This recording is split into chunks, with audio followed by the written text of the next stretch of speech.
Hey everybody, I'm back. Today's lesson that I'm going to share with y'all is it came to me in the midst of, I believe it was Joy Behar, or however you say her last name, and Mike Pence, when she was calling Mike Pence mentally ill for listening to God. Uh, the lesson's not necessarily about those two. It's about prophets and people who speak to God, not necessarily just prophets, but Christians in general hearing God's voice. But prophets, do they still exist? Does God still speak? Does God still speak to His people? The short answer is yes. Yes, He still very much speaks to His people. And I know that there's questions out there. Well, if He still does, then why don't people have prophecies or hear God, or why don't more people have prophecies or hear God? Well, honestly, more people have them than most people know. They don't say it because the world views that as the same way Joy Behar viewed Mike Pence for listening to God. The world views it as, well, they're mentally ill, they're crazy. And that's the unfortunate part, is so people don't share their gift. They don't share what they've heard from God. They don't share their prophecies. They don't share the lessons that God has taught them, or the things God tells them when He speaks to them. The other problem with it the other reason more people don't speak to Him or have prophecies from Him are people in today's world are too distracted. We have automobiles, we have big cities, we have bills and things like that we've got to take care of. Yeah, they had certain things back in the days that the Bible was written that they had to deal with too.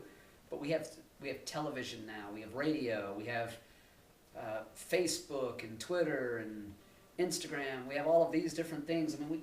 And then we have this nifty little thing that travels with us everywhere.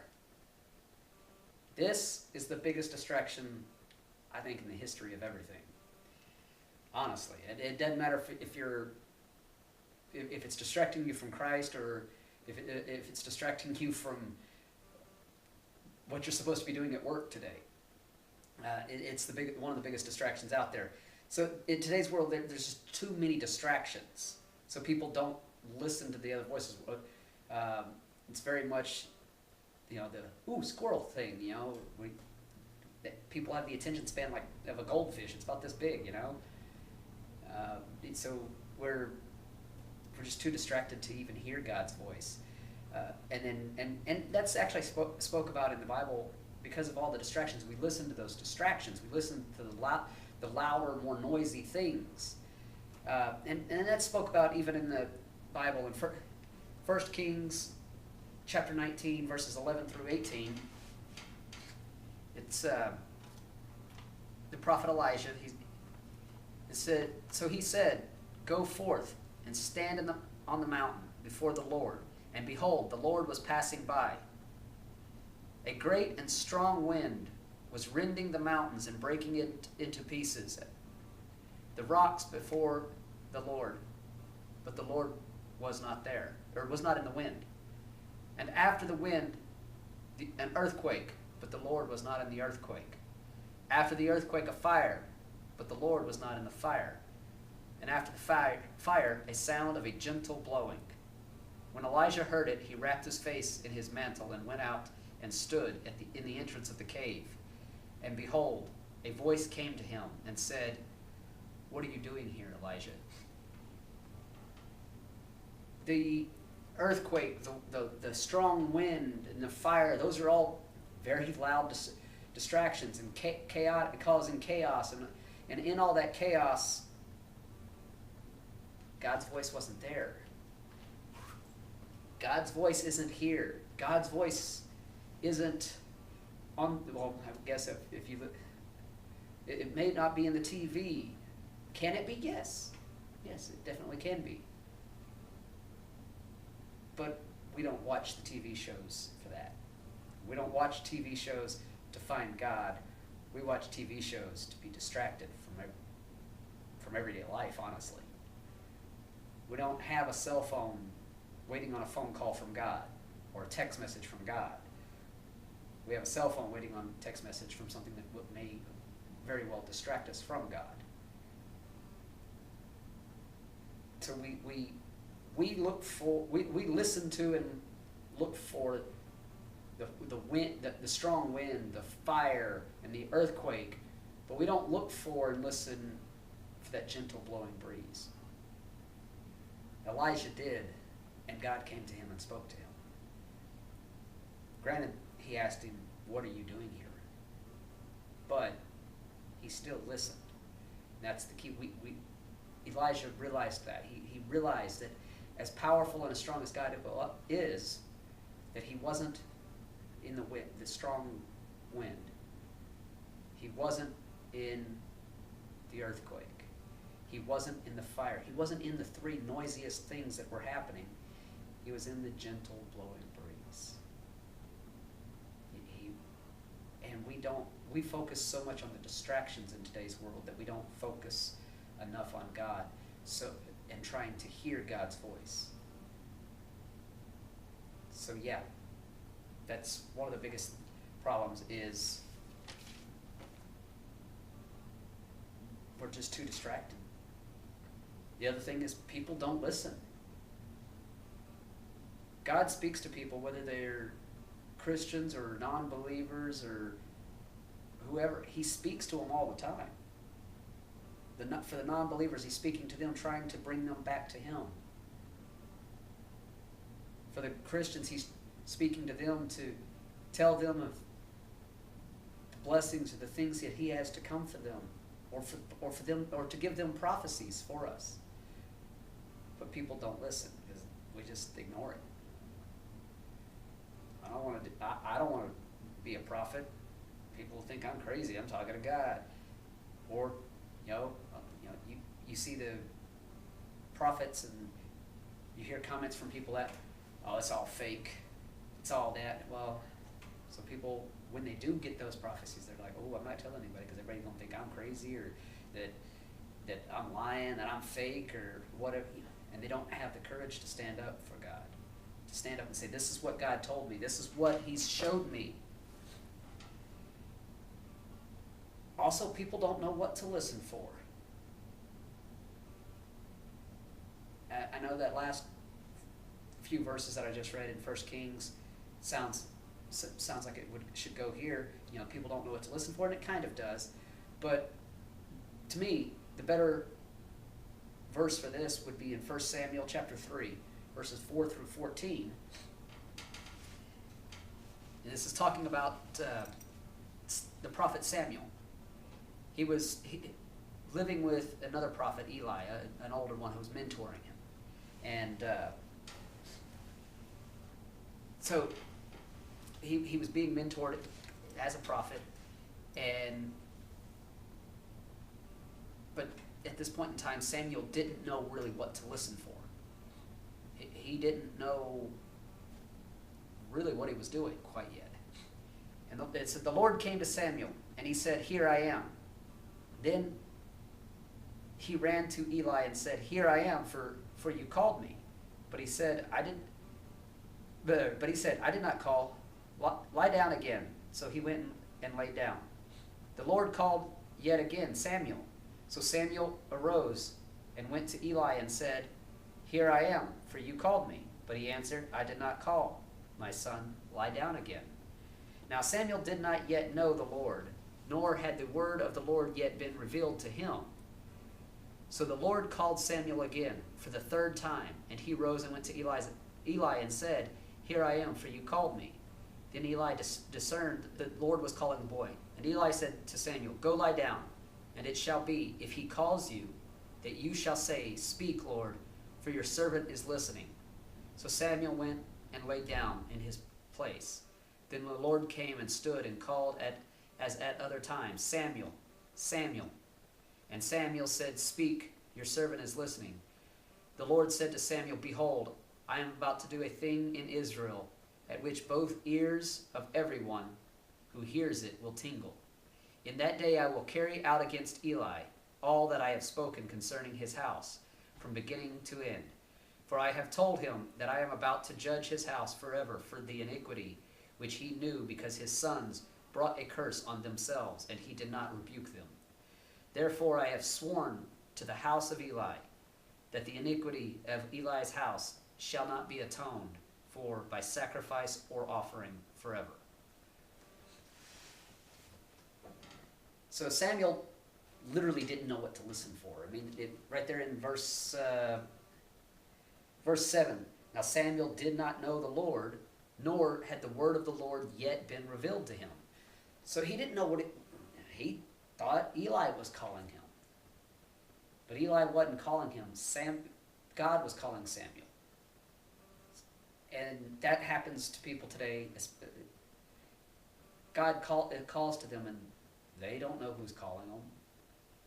You ever woke up in the middle of the night, wide awake for no reason? I know there's thousands of different studies out there that, oh, well, you're stressed, and so it's messing up your sleep pattern, or you're overthinking something, and it's messing up your. But how much you want to bet that it's God, whether you're a believer or a non-believer, going, hey, we need to talk. And I've had those mornings, I came downstairs, one here recently came downstairs, I sat in my recliner, started reading my Bible, and started praying and talking to God. Okay, God, what do you need to show me? What do you need to tell me?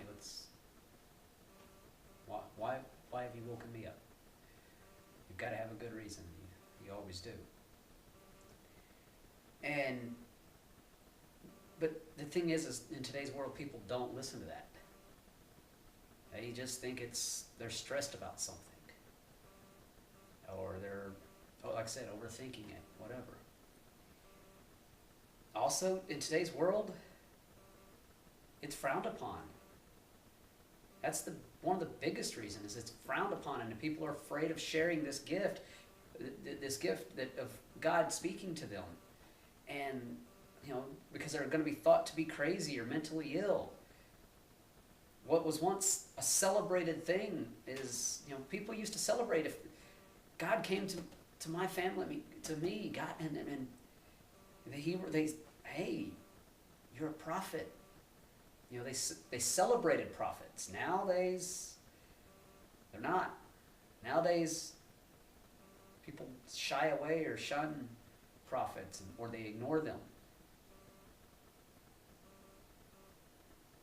And so people don't share their gifts. They don't tell people that God spoke to them. They don't tell the world like God wants them to. God wants them to tell the world.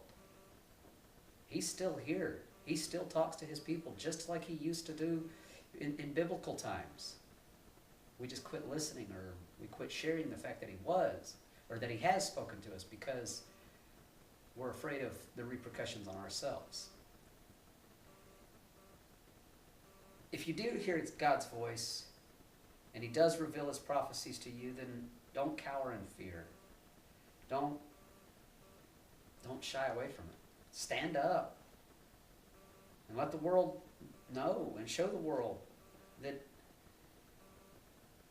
in the error of their ways, that God does still speak to them. And if they would just stop or slow down or put down the distractions and listen, they would hear God's voice. He would guide them daily. And that's the thing we've got to get back to. As believers, as Christians, as the world. We've got to get back to listening to God, staying in his word, reading, growing closer in our walks with him, growing as believers, and just listening to God in everything we do. He's there. He's speaking to us. We're just not listening, or we're not telling people that he's talking to us because we don't want to be viewed as crazy. And it's sad, really. We don't want the world to know that we speak to God, but God wanted the world to know that he loved us so much that he died for us, that he sent his son, Jesus, to die for us. He loved us enough to die for us, but we don't love him enough to speak to him. Come on now. And if you're a follower, if you call yourself a Christian and you don't hear God's voice, God doesn't come to you and speak to you, pray and ask him why. He very well may come back with, I have been speaking, but you haven't been listening. You've been listening to the fire, the wind, the earthquake, the distractions of your world. You haven't been listening to me. I'm still here. I'm still speaking. You just have to listen. Go out there and show the joy. I guess it's Behar. Sorry, your Joy. You're not important enough for me to know your name and know how to say your last name. I apologize. But to me, you're not. As an earthly being, you're not important enough for me to know your last name. Because your beliefs have no bearing on me. But I will say this to you, Joy, if you do get to see this. I don't know your beliefs, whether they're Christian or atheist or Jewish or whatever. I don't know your beliefs. But while I don't know how to say your name, there is a God in heaven who does know it. He knows the exact, perfect pronunciation of it. He does care. You do mean something to him.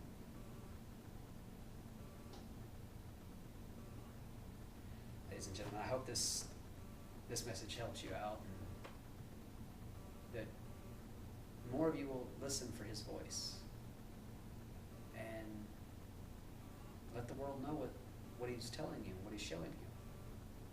Don't be afraid of it. Listen and